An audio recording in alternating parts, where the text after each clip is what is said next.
Hey everyone, and welcome to another episode of Enlightened Entrepreneur. Today's interview is sponsored by World Outsourcing Solutions, a company that specializes in providing outsourcing help to business owners here in the United Kingdom and to the rest of the world. You can check out what they do on the site www.worldoutsourcingsolutions.com.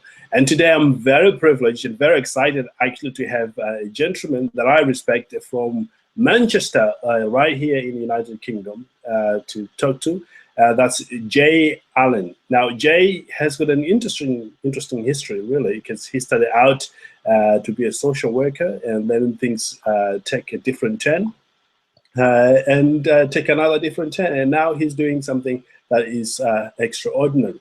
So we've entitled today's interview as the 3 major mistakes every business owner, be it you are starting out or you are in business for a long time, that you need to avoid. So welcome to the show, Jay.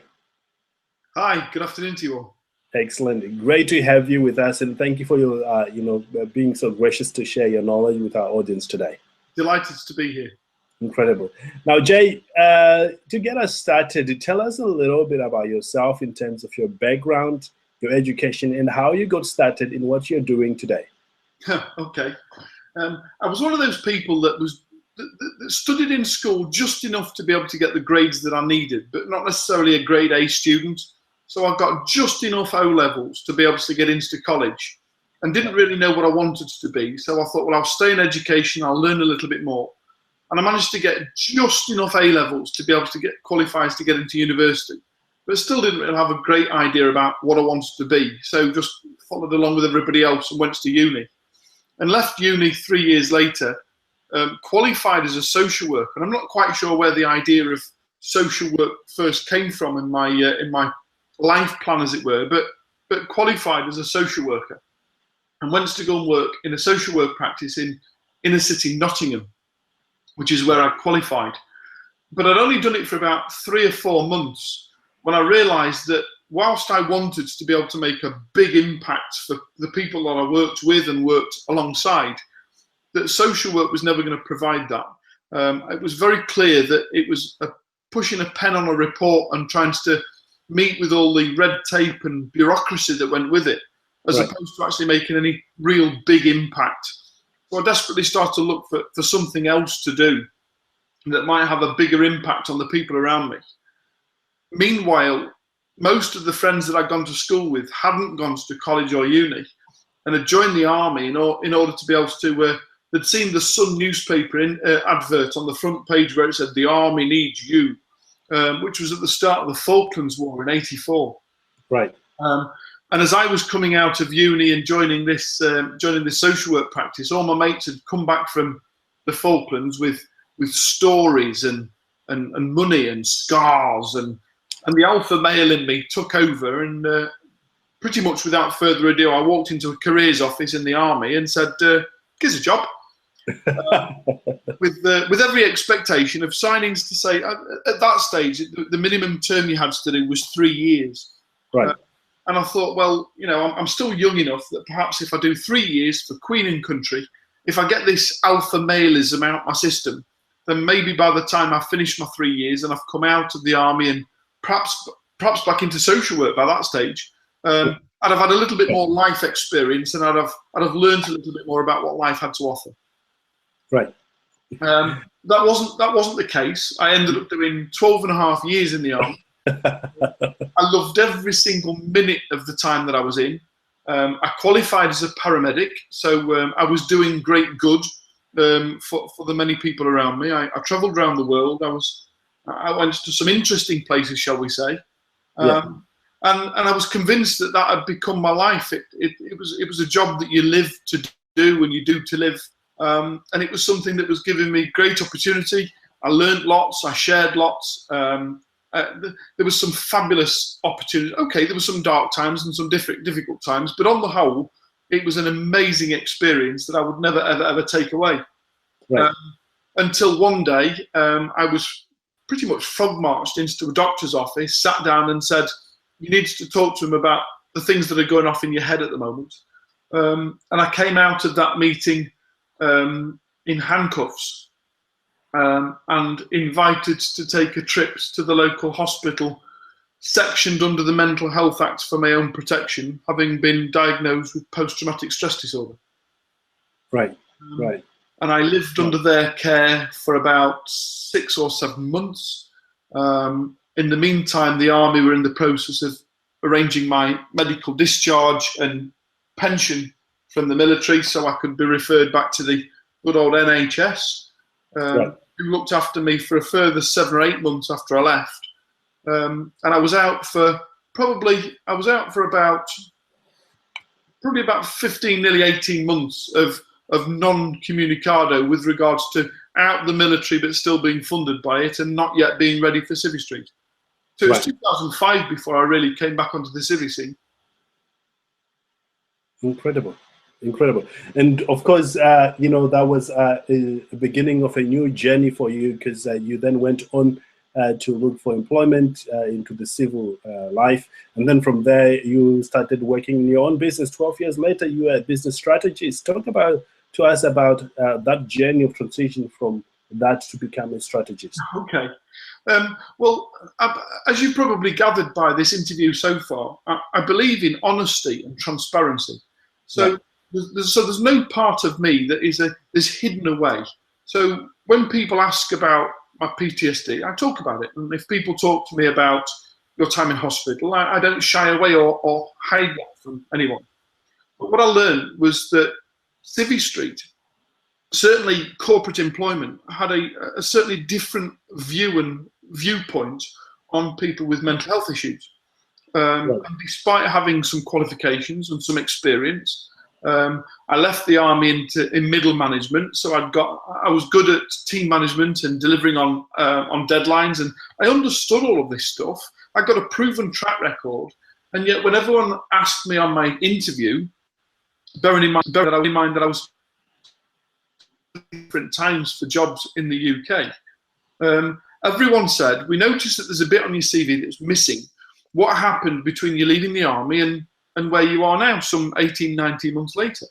And as soon as you mental health or PTSD, you go from being a good catch to pretty much a long-term sickness absence risk. And no one was willing to give me employment.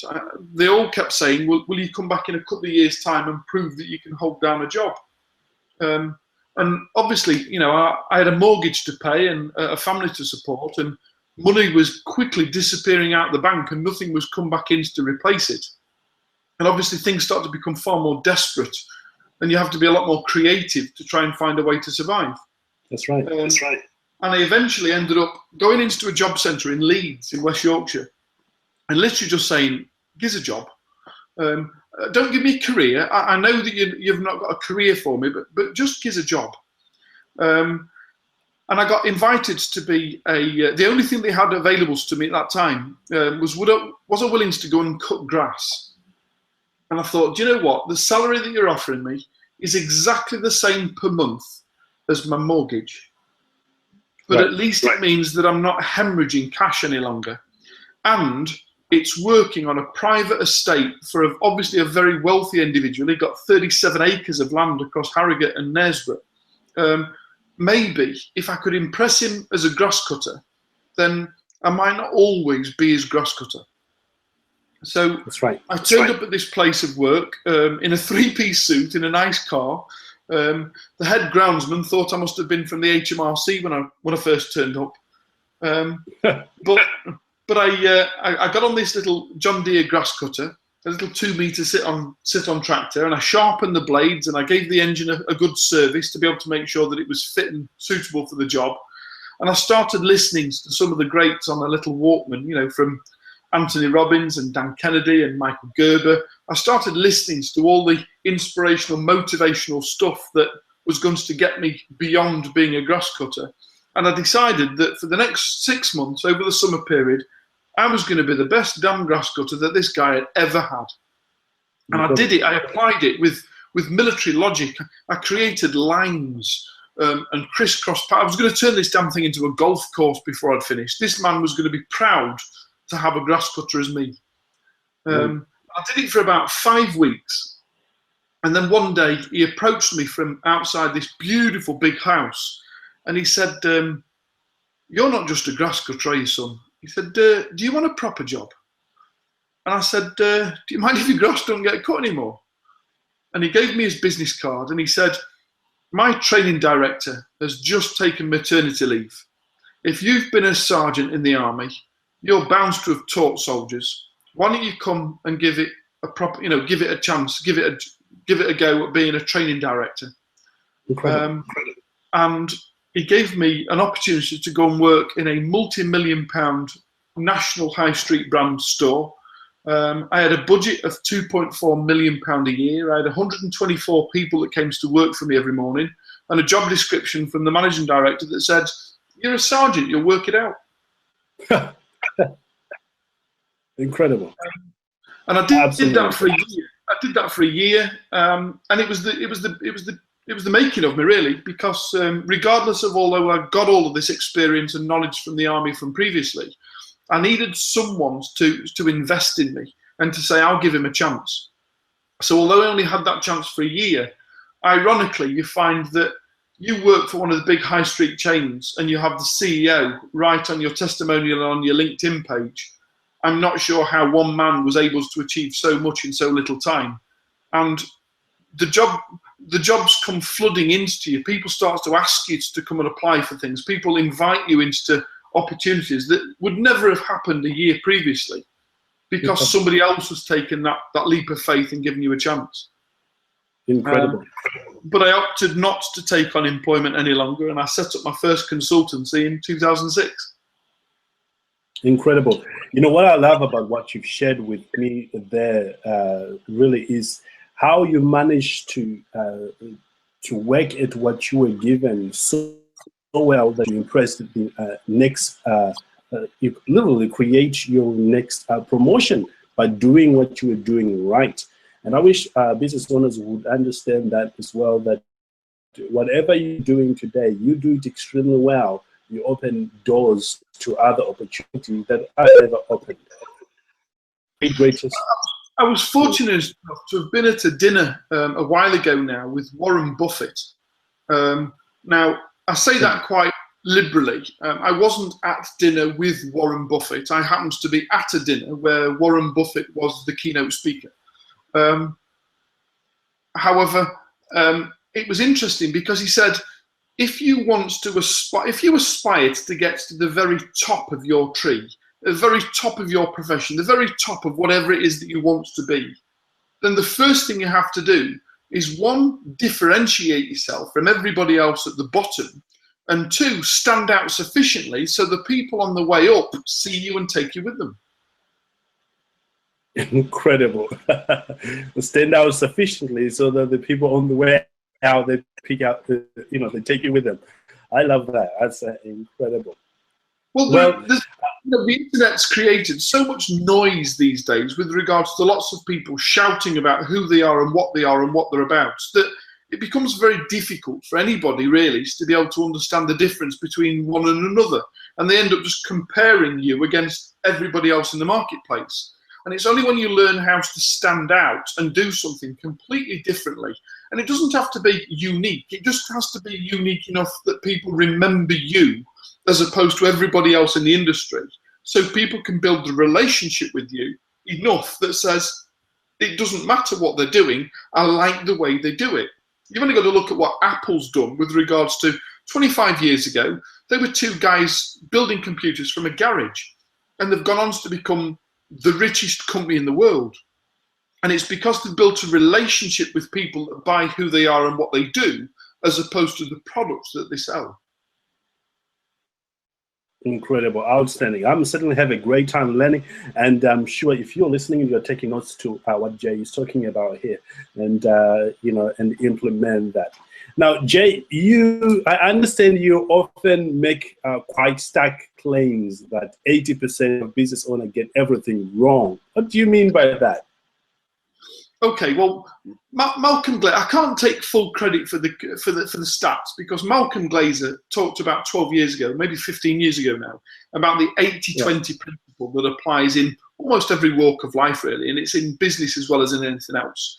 But let's just look at it hypothetically for a second. Now, these aren't my statistics. These are statistics that were taken over an 18-month period between the UK Federation of Small Businesses and the UK Chamber of Commerce, who studied collectively over 400,000 businesses before they brought these statistics out. So I think it's a valid statistical measure of business as it is today. There are 1% of business owners in every sector, in every industry right now, that are almost recession-proof. They are making multiples of profits every single year and growing exponentially every year. And there's a further 4% that are well on the way to joining the 1% club, that are doing really well for themselves, that are growing on a good rate of knots and just need to have that traction before they meet the 1% club. And there's a further 15% that are doing okay, that are doing year on year, more traditional style, 5, 6, 7, maybe 8% growth, but on the tracks to being able to make some progress. But in every industry, in every sector, at any time of day or night or month or year, 60% of business owners admit that they're getting by, that they're just making enough money to be able to keep going, but there isn't any real progress or traction in the growth of the business. And 20% of businesses every year fail. Well, if you look at the statistics in the whole, that makes the 1 and the 4 and the 15, the 20% are getting it right, and 80% of business owners who are either getting by or failing are getting it wrong. So my first lessons to any business owner is stop being driven by the local competition. Stop looking at your local competitor and saying, oh, they've got a new website, perhaps we ought to have a new website. Oh, they've got a flyer out, perhaps we ought to have a flyer. Oh, they've been on a podcast interview, perhaps we ought to do a podcast. Because ironically, if you're just following the competition, 80% of the competition are getting it wrong. Incredible. Incredible. What should you do instead? Well, I'm one of these reverse engineers, really, because you see, there are too many people that say, well, if you do this, that'll work for you. And if you do this, that'll work. There are too many people that turn around and say, if you do this, that'll work for you because it worked for me. And the downside of doing that is your success isn't the same as their success. What you're aiming to achieve isn't the same as them. Because if it was, why aren't you working for them and helping them work it out and get there quicker? So I'm a firm believer of reverse engineering. And basically that means, what do you want to achieve?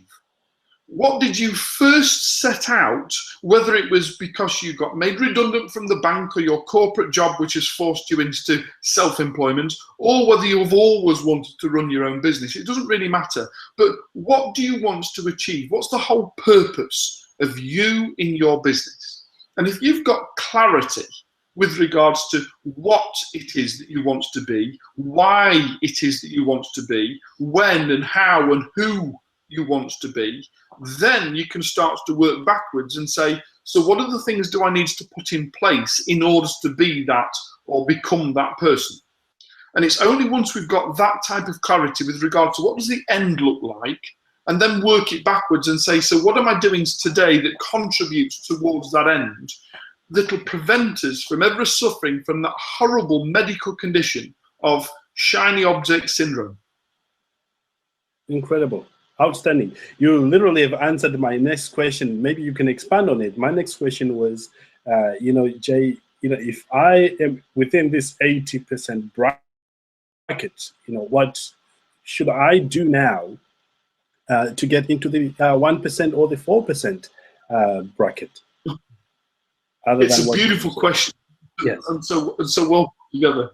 Well, first of all, stop looking at the local competition and believing that you've got to compete with anybody else. Because if you start to compete at the local level, the only thing you will end up doing is competing on price, creating a price war and driving yourself into the 20% bracket that fail. So first of all, stop comparing yourself with anybody else other than you and being the best that you can be. Incredible. There's another lovely expression.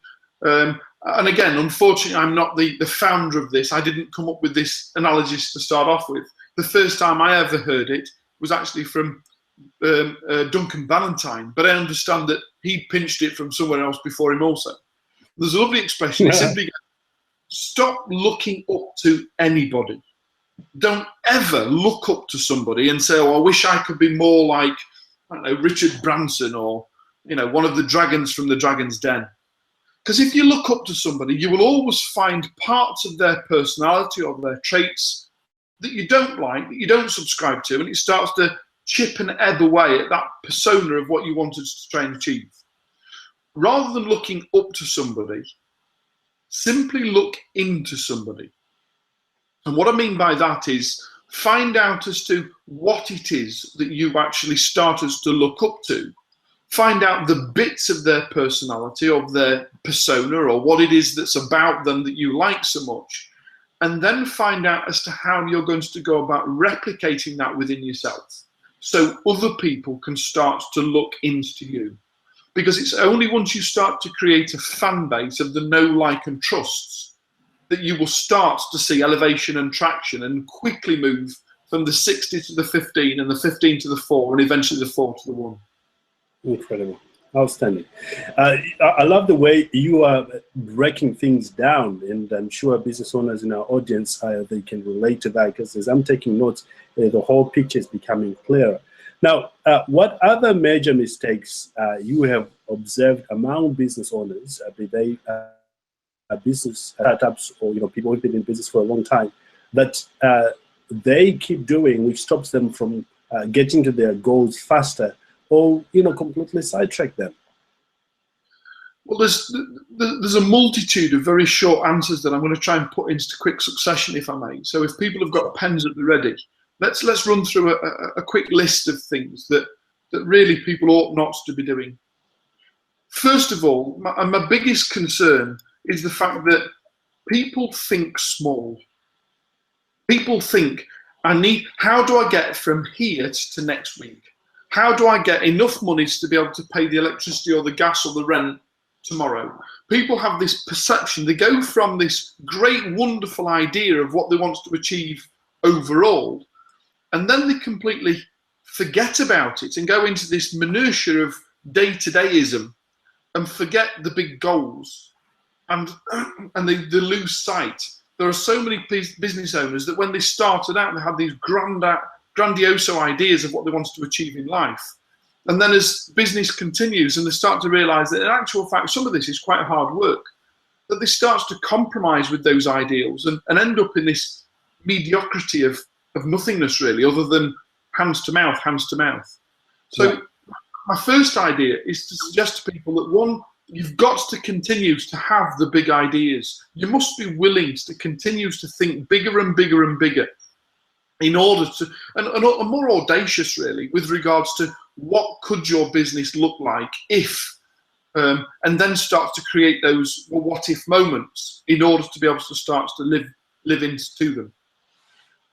What goes with that and what contributes to that is the fact that we're often surrounded by people that, whilst they have the greatest of intents, they want us to do well, maybe our family or our friends or colleagues or business partners or people in our local community or social circles. There are very few business owners that actually surround themselves with the right people in order to be able to continue to have those big ideas. Because what you'll often find is the bigger the idea that you have, when you share it with your family and friends, you will always be surrounded by somebody that says, oh, I'm not quite sure you should do that. Maybe if you just dampen it down a little bit, maybe if you just think a little bit smaller, that might be more achievable for you. I wouldn't want you not to succeed. And the simple answer is, the more we surround ourselves by people that don't encourage us to think bigger and bigger and bigger, the more likelihood that we'll forget that big dream in the first place. So if there's any big lesson I want to take out of that particular section, it would be surround yourself by people that are driving you, that are pushing you, that are asking you to challenge your own limits. And if you don't do that, you will find that you are surrounded by people who accept mediocrity as a rule. And if you find that you are the top person within your circle of friends, if you are the one that's driving your friends forward, then quite frankly, it's time to be able to look for a new friendship group. Absolutely. Absolutely. Because you always need to be progressing, and people that are ahead, they will pull you up to where they are at the same time. Amen. Amen. It's got, Jim Rohn said, you are the sum of the 5 people you spend the most time around. Incredible. And if you are the top person in that 5, then find a new 4 to be with. Incredible. Outstanding. Everything in life is transient. We were born alone, and I'm sorry it's a distressing subject to mention, but we will die alone. And what we choose to do in that time between the two is down to ourselves. Somebody else's success is not your level of success, is not what you're trying to aspire to. Everything that we do in life is transient. So if somebody's with you now and helping you get to the next stage in your journey, and it's helping them also to move towards theirs, then that's great. But even the strongest business owner, even the person that's got a brilliant partnership, Steve Jobs and Steve Wozniak got to a stage in Apple where they turned around and said, our views of the future become different. Incredible. Outstanding. You are touching some really, really important aspect that business owners need to adhere to if they are to succeed. One of the things I do, which I'm very fortunate, Jay, is I get to run mastermind groups with experts like yourself, who we have interviewed over a long period of time, people who are moving very fast. So once, fortnightly, we come together, ask what is happening in their business. I've got people from Canada, Australia, and here in the UK, where we say, come on, let's talk about your business. What are the challenges? How do you see this thing? And we solve that. And what that has taught me, Jay, is, gosh, there are some really intelligent people out there who, when they come into a situation, they will be able to help you. So, again, I have a good set of friends who are in different industry, but who are making 7-figure income. And the lesson here for the listener is, change your circle. It doesn't necessarily mean you abandon your friends completely. They still need you, but you need to have somewhere that you have input and you have people are pulling you up higher with them. That's how we grow. What is the mindset, Jay, if I may ask, of a business owner to have if they want to succeed? It's funny now because, like yourself, I also run a couple of mastermind groups, and it's vital that we have that level of accountability and support to drive us and our business forward. Now, ironically, when you talk about mindset and the mindset of a business owner, I've been coaching now professionally since 2011. Right. I was fortunate enough to have won a Global Entrepreneurship Award for my coaching in 2012 and another one in 2013 called Big Impacts to Business Awards. And on both of those occasions, the award was awarded for work I did with mindset as opposed to actually with results and businesses. And I tend to find these days that probably 75–80% of my coaching time is spent looking at people's minds and thought process as opposed to the actual nuts and bolts of the business. Because unless we can get our thinking right, then nothing else will actually fully develop and fall into place. And yet as soon as we've got our thinking right, you tend to find that lots of things actually start to happen. I talk about the magic happening in Mastermind, purely on the basis that if we can learn to ask the right questions, not of each other, but of ourselves. There's a quote in my book, I'll mention my book at the end if I may, but there's a quote in my book that says, your success will ultimately be determined by the quality of questions you learn to ask of yourself. And if you want a better future, you've just got to learn to be able to ask a better question. Absolutely, absolutely. And I'm sure you cover in your book how to ask those quality questions and the whole process of that. So can you talk to us about the book? I know it's about strategy you were sharing with me earlier on, and where people can find it. Sure, that's very kind of you. Thank you very much.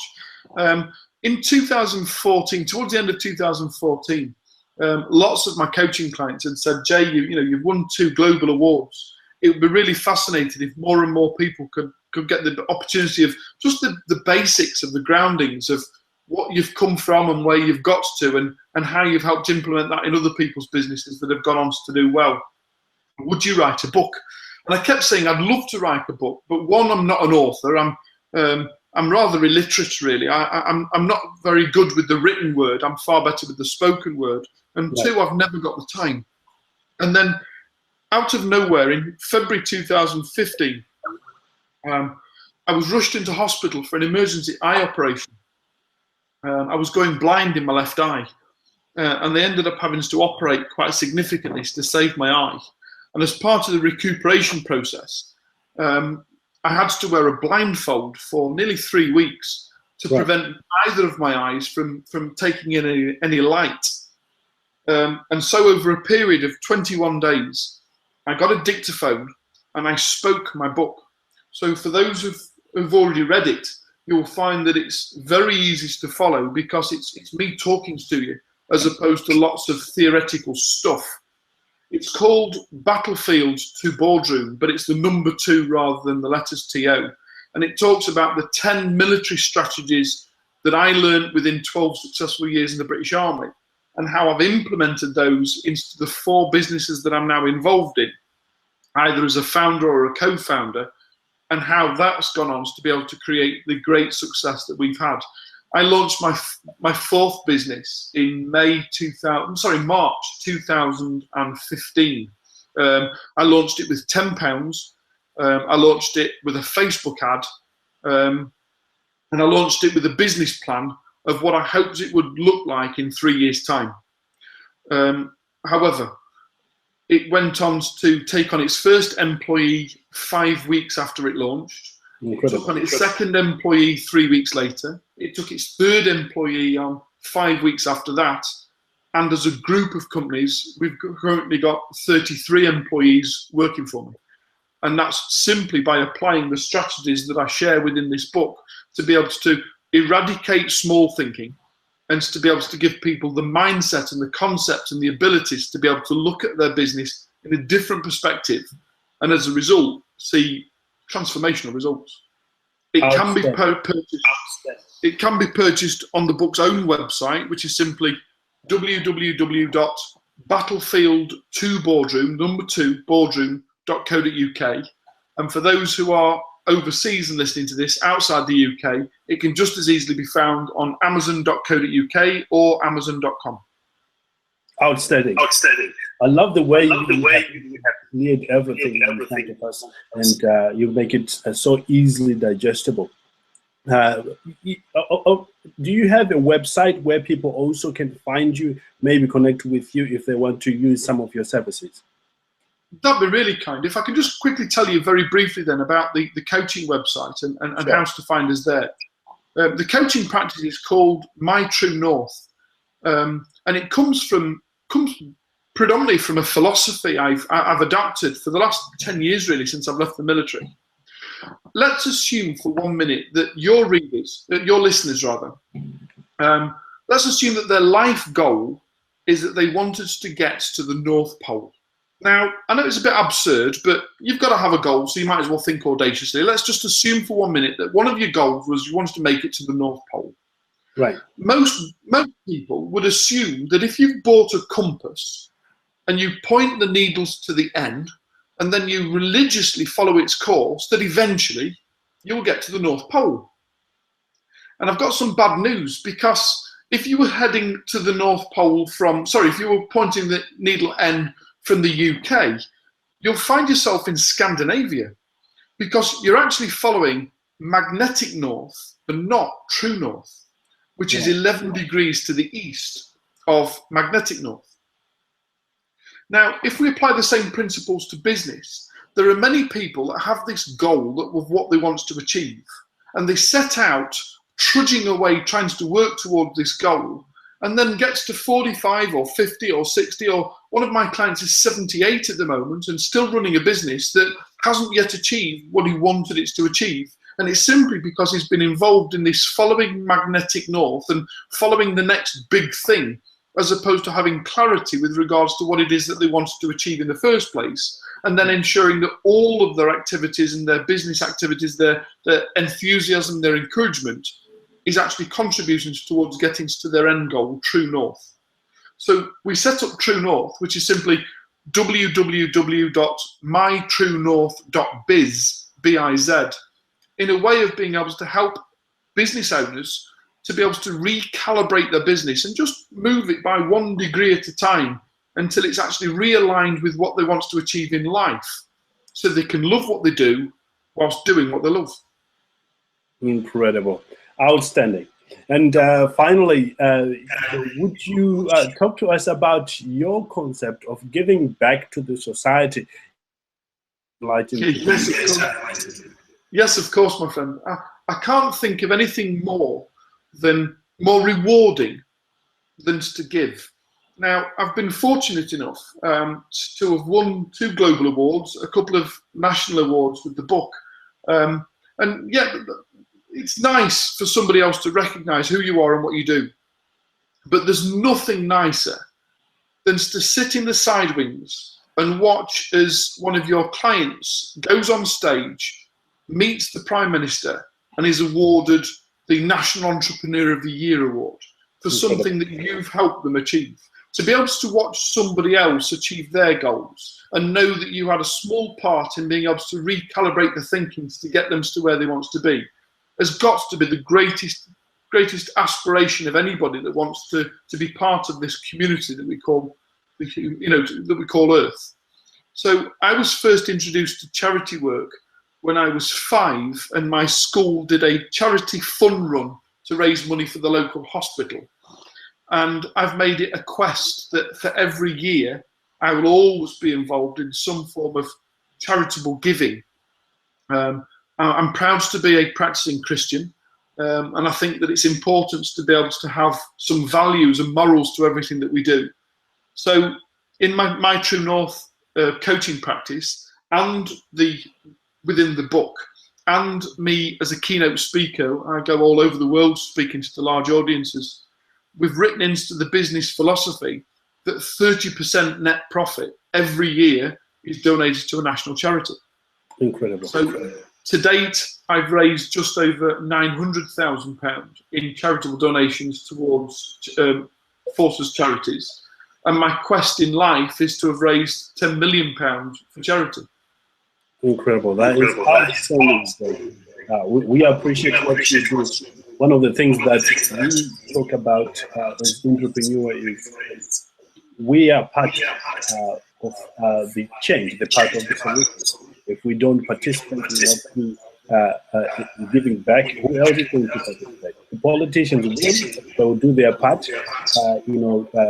Faith communities will do their part, and us, you and me, business owners, we have to do our part to make our society better. Absolutely, I can't agree with you more. And I think that this is one of the things about collaboration, and like your mastermind alike, it's not about turning up and expecting to take.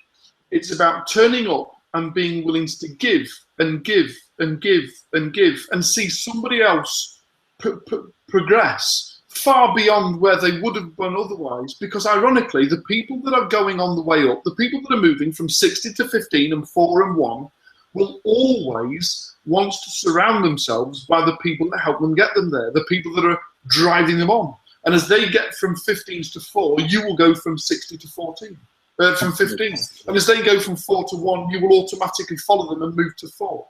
It's got to be about collaboration. There's a fabulous book, not necessarily my own, but a book called The Go-Giver. And if anyone wants to be able to understand more about the concept of just freely giving and then seeing the value that it comes back tenfold, then it's an easy book to get. It's available on Amazon. It's a fabulous, easy read, but it really helps you understand the mindset of stop thinking about what can I get for me, and what can I give back to the community, and how that will reward you overall. Outstanding. I've got that book. It was first recommended to me by Bob Proctor. Was on Bob Proctor's training program, and wow. I took that one on, transformed my life completely. Absolutely. I noticed that this particular podcast is sponsored by World Outsourcing Solutions.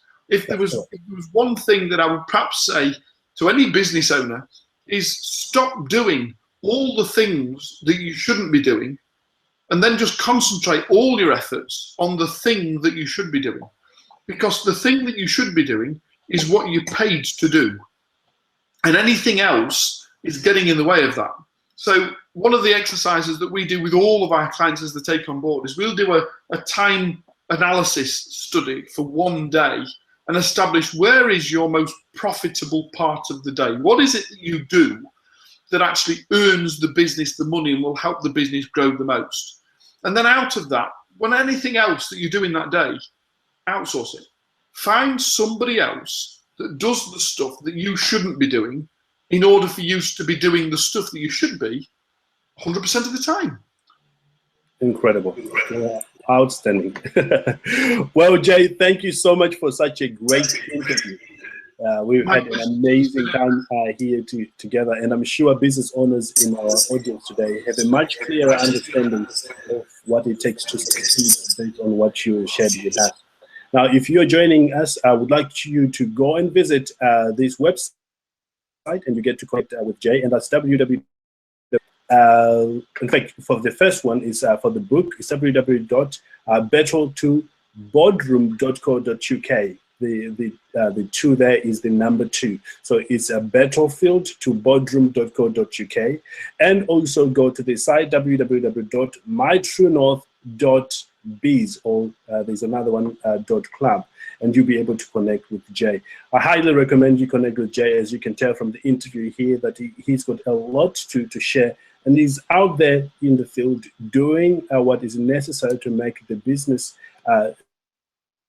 space better, so to speak, working with a lot of clients and achieving a great results for a lot of clients over there in Manchester and to the rest of the country here in the United Kingdom. So Jay, thank you so much for being here with us today. God bless you, brother. Thank you very much. Enjoy the rest of your day. You too. We wish you all the success and hope to connect with you sometime soon. Thank you. Excellent. And you, business owner, do implement the stuff that we're talking about, and your business will never ever be the same again. We believe in you, and we know the great things are ahead for you. Have a great day, everyone.